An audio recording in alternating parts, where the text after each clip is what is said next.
دوسرا پلان یہ ہے کہ شیعہ ہراس ہو جائے، کہ شیعہ تشیع کا مذہب مسخ کر کے پیش کرے، تشیع کو بدنام کر کے پیش کرے، تشیع کا چہرہ بگاڑ کے پیش کرے۔ اب جو لوگ یورپ سے مسلمان ہوتے ہیں ان کے پاس جب وہ سوچتے ہیں کہ ہم مسلمان تو ہو گئے ہیں لیکن اسلام کے 73 فرقے ہیں، کس مذہب کو اپنائیں؟ قرآن تو نہیں ہے ان کے پاس، نہج البلاغہ تو نہیں ان کے پاس، صحیفہ سجادیہ تو نہیں ہے ان کے پاس، تفاسیر تو نہیں ان کے پاس، عقائد کی کتابیں تو نہیں ہیں ان کے پاس، اسلامی منابع اور مآخذ ان کے پاس نہیں ہے۔ دنیا والوں کے پاس جو واحد منبع ہے وہ کیا ہے؟ Google search. گوگل میں بسم اللہ الرحمن الرحیم میں کس مذہب کو اپناؤں؟ شیعہ مسلم سرچ کیا تو کیا نظر آتا ہے اس کے اندر؟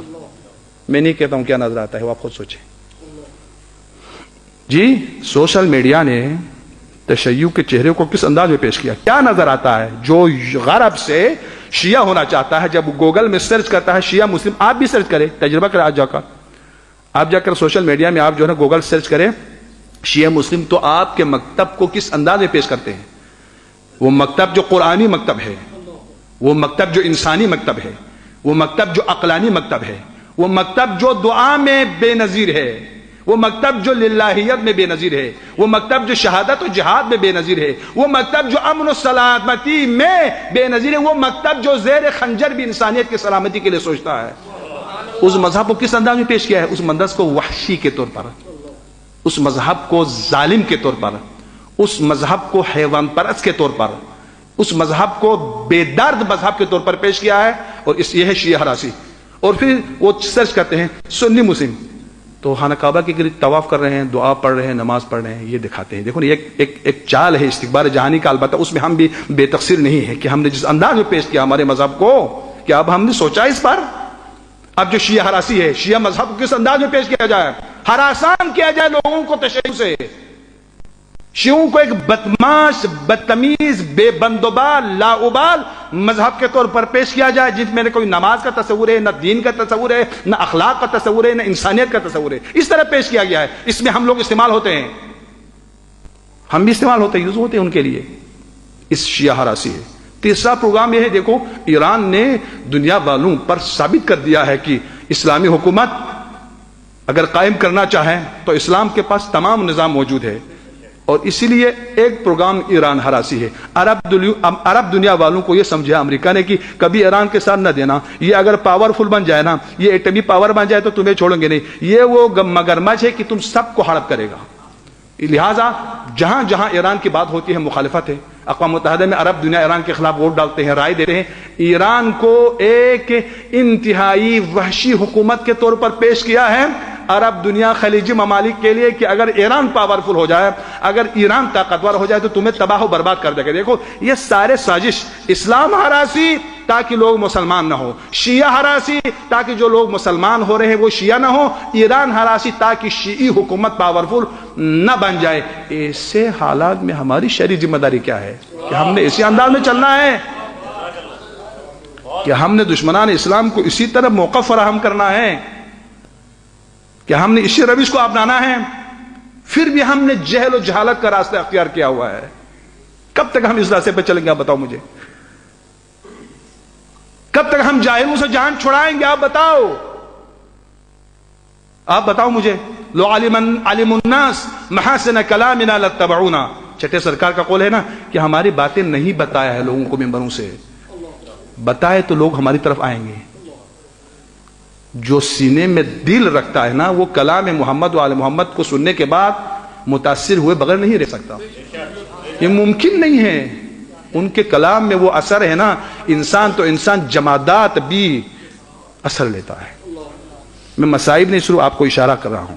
بازار کوفہ میں جب علی کی بیٹی نے خطبہ دیا، گھوڑوں کی نہناہٹ ہے، لوگ تالیاں بجا رہے ہیں، سیٹیاں بجا رہے ہیں، شور شرابہ ہے نا، جب آواز نہیں پہنچی لوگوں تک، فَأَشَارَتْ إِلَيْهِمْ، انگوش سے لوگوں کی طرف اشارہ کیا۔ روایت کا جملہ ہے کہ سکتت الاجراس، انسان تو انسان، حیوان تو حیوان، حیوانات کے گردن میں لٹے ہوئے گھنٹیاں بھی خاموش ہو گئی۔ ان کے کلام کے اندر وہ اثر موجود ہے۔ اگر یہ کلام پہنچائے نا لوگوں تک، آل محمد کے کلام، ہم اپنے جیب سے کوئی بیان نہ کرے، جیب خرچ کرنے کی ضرورت نہیں ہیں اس معرفت کے سمندر سے، اس معرفت کے سمندر. لوگ کہتے ہیں کہ جناب علی فلان حضرت نے فضائل کا حق ادا کیا، واہ واہ واہ واہ واہ، حق ادا کیا. کون حق ادا کر سکتا ہے فضائل کا؟ کتاب القطرہ فی فضائل العطرہ، آیت اللہ سید احمد مستنبط پیمبر سے یہ حدیث نقل کرتا ہے. کوئی شخص یہ کہے کہ میں نے علی کے فضائل کا حق ادا کیا ہے، اگر کوئی یہ کہے، اس کی مثال کیا ہے پتہ ہے؟ کبعوضۃ تخرج جناحیها فی البحر وتقول خرجت الماء، اس مکھی کی طرح ہے جو اپنے پروں کو سمندر میں ڈال کر یہ کہتی ہے کہ میں نے سارا پانی کھینچ لیا ہے. اس شخص کی طرح ہے جو یہ کہے. کوئی حق ادا کر سکتے ہیں؟ فضائل امیر المومنین، کیا خوب کہا کسی نے. در خیبر کو اکھاڑنا یہ فضیلت ضرور ہے. ہم وہ فضائل بیان کرتے ہیں جنہیں ہمیں نہیں کرنا ہے جی، چونکہ در خیبر تو کوئی اکھاڑ نہیں سکتا نا. وہ کام جس کو ہم نے نہیں کرنا ہو اس کو بیان کرتا ہے، جو ہمیں کرنے کے وہ بیان نہیں ہوتے جی. جو جزدہ کہتا ہے کہ در خیبر کو اکھاڑنا اتنی فضیلت نہیں ہے، فضیلت وہ ہے کہ 24 گھنٹے میں 1000 رکعت نماز بجا لائے. یہ کسی کے بس میں ہے؟ یہ کسی کے بس میں ہے؟ معمولی پیسہ جیب میں آنے کے بعد ہم تو فرعون بنتا ہے. اسلامی حکومت کا رسمی حاکم اور حکمران، سلطنت اسلامی کا بادشاہ، خلیفۃ المسلمین، 19 رمضان کو جب افطاری پیش کیا جاتا ہے تو جناب ام کلثوم سے فرماتے ہیں بیٹی کبھی 2 سالن کو بیگ وقت میں نے استعمال نہیں کیا ہے، نمک اور جو کی روٹی کو رہنے دے، دودھ اٹھا دیا جائے. یہ ہے امیر المومنین. اس پہلو کو ہم نے کبھی سوچا ہے؟ اس پر سوچا ہے؟ علی کے نمازوں کے بارے میں سوچا ہے؟ علی کے اخلاص کے بارے میں سوچا ہے؟ علی کے کرامت نفسی کے بارے میں ہم نے سوچا ہے؟ جو ہمیں کرنا ہے کچھ قریب ہونا ہے نا. ہم کر تو نہیں سکتے 1000 رکعت نماز ہم نہیں کر سکتے ہیں، لیکن کچھ قریب تو آ جائے امیر المومنین کے. صرف خیبر و خندق لڑتے رہیں، یہ ان کے ذاتی فضائل ہے، ذاتی فضائل جو ان کے ذوات مقدسہ سے مربوط اور منسوب ہے. وہ فضائل جس کا حصہ ہمیں بھی ملے گا، علی کے نمازوں سے ہمیں حصہ ملے گا جی. علی 1000 رکعت نماز بجا لاتے تو ہم حد اقل واجب تو ترک نہ کریں. یہ فضیلت امیر المومنین، اس پہلو پر ہم نے سوچا نہیں ہے، اس پہلو پر ہم نے غور نہیں کیا ہے. اس پہلو پر کبھی مولا نے کہا کہ میری طرح در خیبر اکھاڑو؟ کبھی کہا ہے مولا نے میری طرح امر انتر کو زیر کرو؟ کبھی فرمایا مولا نے؟ چونکہ ہم وہ کر نہیں سکتے ہیں. لیکن جو ہمارے لیے فرمائے وہ کیا ہے؟ 1000 کی آبادی میں میرا ایک شیعہ رہتا ہو، فرماتے اس کو تقوی و علم میں ان سب سے افضل ہونا چاہیے. 1000 کی آبادی میں ایک شیعہ رہتا ہو، وہ سب سے زیادہ نمازی، سب سے زیادہ قاری قرآن، سب سے زیادہ متقی، سب سے زیادہ عالم ہے. آپ بتاؤ نہیں ہے؟ اس سے آگے بڑھوں، اس حدیث کو پڑھنے کے بعد رات بھر روئے تو تب بھی کم ہے.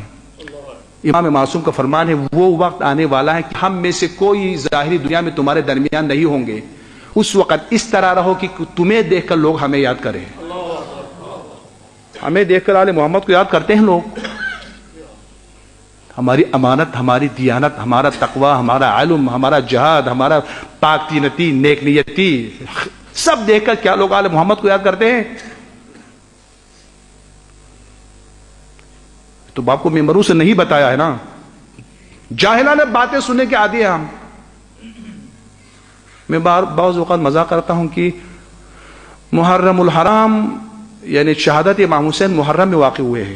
اگر فرضاً رمضان میں واقع ہوتے اکثر علامہ حضرات کے جو ہے نا روزے خراب ہو جاتے اور کفارہ ان پر واجب ہوتا، کیونکہ جھوٹ کا نسبت دینا ان کے ساتھ کفارہ ہے. کفارہ روزہ بھی خراب ہے. ایسے باتیں میں مرو سے کریں جس میں نہ قرآن سے کوئی مربوط ہے، نہ حدیث سے کوئی ربط ہے، نہ کلام معصومین سے کوئی ربط ہے، نہ اس کی کوئی وثاقت ہے، نہ اتھینٹک ہے، کچھ بھی نہیں ہے، اور آپ واہ کہہ رہے ہیں. میں تو یہ کہتا ہوں کہ ہمارا معاشرہ اس منزل پر آیا ہوا ہے نا، فرضاً یزید بھی منبر پر آ کے فضائل آل محمد پڑھے تو سب کہیں گے واہ واہ. یزید بھی آ کر مسائل پڑھے تو روک روئیں گے. آپ تو چسکا لینے کے لیے آئے ہوئے نا، مزہ لینے کے لیے آئے ہوئے. بڑا مزہ آیا جی. بھئی نتیجہ آپ کو کیا ملا؟ کچھ نہیں. بہت مزہ آیا، بہت مزہ آیا آپ کو. اب مزہ لینے کے لیے آتے ہیں. اس مجلس میں، اس محفل میں آؤ انسان بننے کے لیے. انسان بن کے جاؤ، حیات طیبہ لے کے جاؤ، دل کو آباد کر کے جاؤ، علم کا لقمہ لے کے جاؤ. کیا کیا اسارت اہل بیت نے؟ بس تمام کر رہا ہوں. اپنے غم کی داستان سناتے رہے صرف اہل بیت اطہار علیہ السلام. ہادی انسانیت ہے. خطبہ امام سجاد کا پڑھے. میں نے کہا نا، اشارہ دیا مولا نے، جو خطیب کرائے کا خطیب پیسوں پر بولنے والا خطیب، اس کو لایا تھا تاکہ امام حسین علیہ الصلوۃ والسلام کی اس عظیم تحریک اور آل محمد کے خلاف تقریر کرے. کیا تقریر اس نے؟ دنیا ہے نا آخر، دیکھو دنیا جن کے گھر میں خدا نے قرآن اتارا ہے. زیارت جامعہ میں ہے نا، السلام علیکم یا اہل بیت النبوہ وموضع الرسالہ ومختلف الملائکہ. ملائکہ کا آنا جانا ہوتا تھا ان کے گھر میں. مختلف ومہبط الوحی، وحی کو خدا نے نازل کیا ہے تو ان کے گھر میں نازل کیا ہے. قرآن پروان چڑھا ہے تو ان کے گھر میں پروان چڑھا ہے. قرآن کو بچایا ہے تو انہوں نے بچایا ہے. ان کے خلاف قرآن سے استدلال کیا اس ملے نے. اور امام سجاد کی تعبیر کیا ہے؟ جب اس نے تقریر ختم کر لی تو اس خطیب کی طرف فرمایا، اشتریت سخط الخالق برضا المخلوق. تو نے مخلوق کو تو خوش کر دیا لیکن رب تجھ سے ناراض ہو گیا. پھر کہا کہ مجھے اجازت ہے کہ علی تلک الاعوار، اس لکڑی کے ڈیر پر جا کر میں بھی کچھ کہوں. لکڑی کے ڈیر سے تعبیر کیوں کیا مولا نے؟ جیسا کہ جاہل انسان اس ممبر پر آئے تو لکڑی کا ڈیر ہے نا، اس کی کوئی حیثیت نہیں ہے. یہ عالم کے لیے، یہ صاحبان علم کے، صاحبان تقویٰ کے، صاحبان بصیرت کے لیے ہے. یہ آل محمد کے مکتب اور مذہب کی نمائندگی کرنے والوں کے لیے ہے، نہ جاہلوں کے لیے. اب معاشرہ کیسے اجتماعی طور پر جہل کی طرف نہیں بڑھے گا کہ ہم نے ایسا معاشرہ بنا کے رکھا ہوا ہے.